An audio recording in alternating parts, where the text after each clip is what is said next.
Hey y'all, Jack Fleming here. Today I'm making a little video for you showing you some of the tools, materials, and techniques that I use whenever I repaint the letters on old license plates.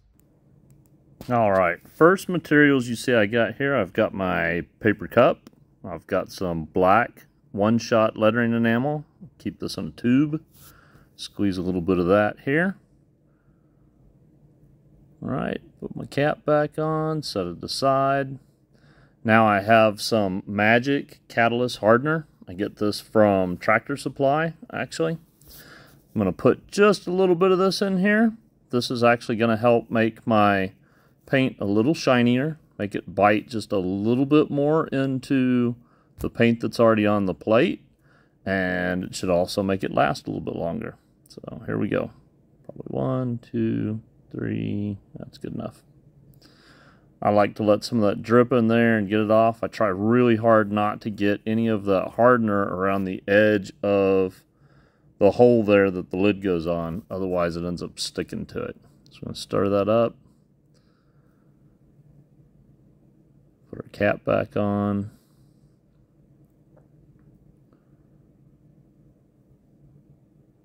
Good and tight. Not too tight. Okay, now I have a MAC Series 169 size 4 brush. This is actually one of my favorite brushes to use for lettering, the Series 169. I am going to use different sizes as we go throughout this plate here. Starting with this one because I'm doing the largest letters first, or numbers. And when I get ready to do this, if you notice, I'm using the left side of the brush there to really focus on that one side of the number. So I'm only painting about half of that stroke of the number, and then I'll come back and do the other side on it. That way I can get a good clean edge. I'm not really worried about the center. It can be rough, doesn't matter. The other thing I do is I start with the edge of the chisel of my brush in the corner of the number, and I'm actually spinning the brush just a little bit as I pull to that other corner, so I end the same edge of my brush in that opposite corner there. Start the same way, coming up there on that. Make our way across the top. And I'm rotating that brush, spinning it in between my fingers whenever I pulled that curve there on the inside of the number 2. One tip I guess I could tell you, I try not to thin my paint too much in this. That way I can try and get good coverage, good opacity in one stroke if at all possible. I don't want to have to do 2 coats. So let's go ahead and speed this number up here, and then we'll get to the next number. We'll probably actually end up skipping a couple. One of the things you can see with it sped up here is I'm trying to pull that stroke as long as I can and as clean and smooth as I can. Again, focusing on one side of the stroke and then focusing on the other. Always starting in the corner with the edge of the chisel of my brush and spinning it to end that same edge in the opposite corner.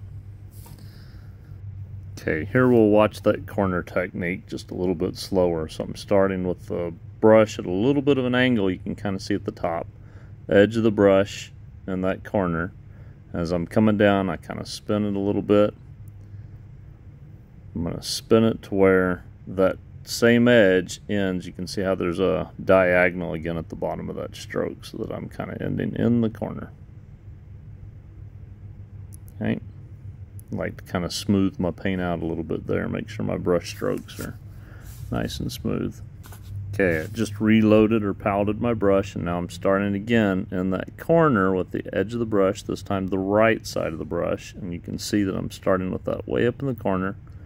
As I come down, kind of straightens out a little bit, flattens out a little bit. When we get down to this bottom corner, we're going to spin the brush just a little bit and try to end in that corner. The edges on these numbers are a little rough because, again, this plate is kind of beat up. Now do the bottom, and then the top come next. Again, going from corner to corner, the same corner of my brush. know I'm beating it to death, the fact that you kind of start in one corner and end in the opposite corner with the same edge of your brush there, spinning it, but it really is a good tip.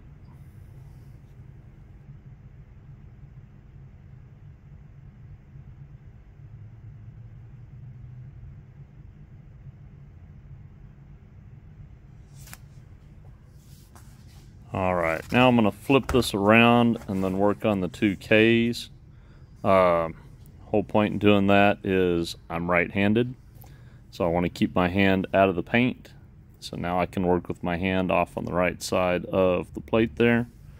Also, I have switched. I'm now using a Mac, same brush, Mac Series 169, but this time I'm using a size 2. Going to a smaller number that we're painting here, so we're going to a smaller brush, smaller stroke width.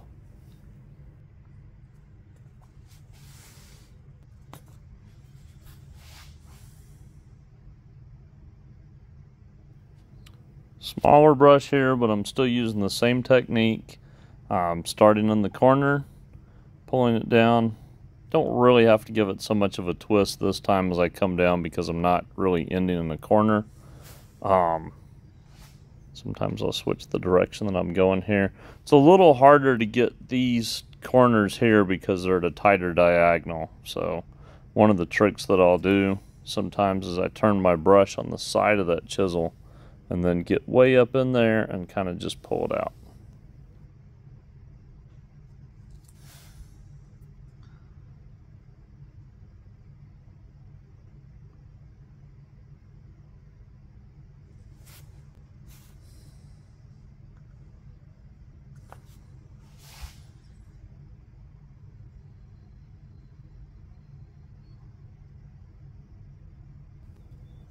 Alright, here you can see my brush is chiseled out. That means it's flat on the end, but I turned it on its side so that there's kind of like the paper thin part of it is pointing straight up, and then I pulled across the top there. That way I can get into the corners, into the points there.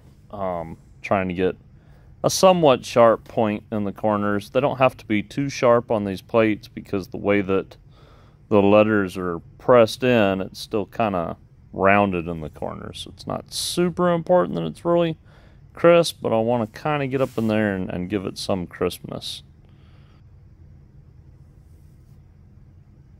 And kind of come back and rework some of these rounded inside corners there. On these plates, all those inside corners are always kind of rounded.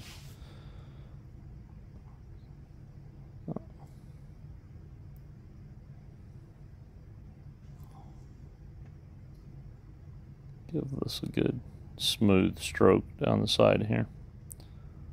A little bit of the brush strokes out. I'm kind of fighting some of the edges on these numbers because, and you can kind of see in the glare that was there on that K, it's kind of bumpy from where they were so beat up.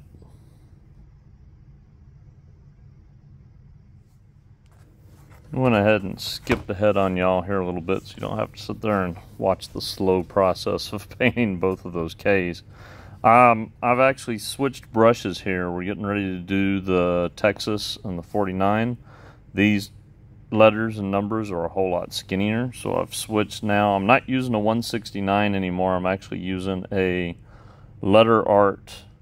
This is a John King brush. It's a Kolinsky Sable brush. It's a size 1. Nice, good little brush.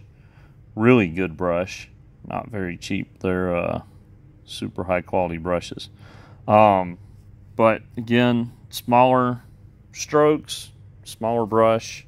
This time the size 1 will come in here. One of the things that I find on these letters and numbers as they've gotten smaller is the corners of them don't have to be very tight at all. They're actually a little bit rounded on the plate. So I'll fuss with a little bit, but not too much. Let's speed that up and watch some of this. It's the same technique still though. Start in one corner, end in the other corner. I'll palette my brush, you know, in between most strokes, and just keep working until it's done.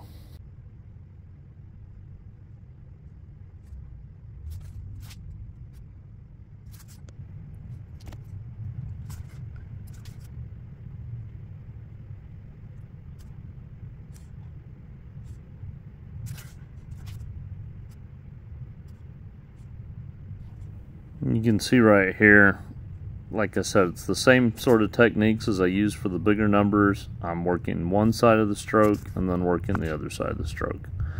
Only focused on one side of my brush, that way I'm focused on getting a good clean edge on that one side, not trying to get a good clean edge on both sides of the brush at the same time. Real easy to see. One side, then the other side. Go ahead and skip to the end here, show you the finished product. Just a quick little video here, show you guys a few materials, techniques, stuff. I don't know if I mentioned it earlier, I don't think I did.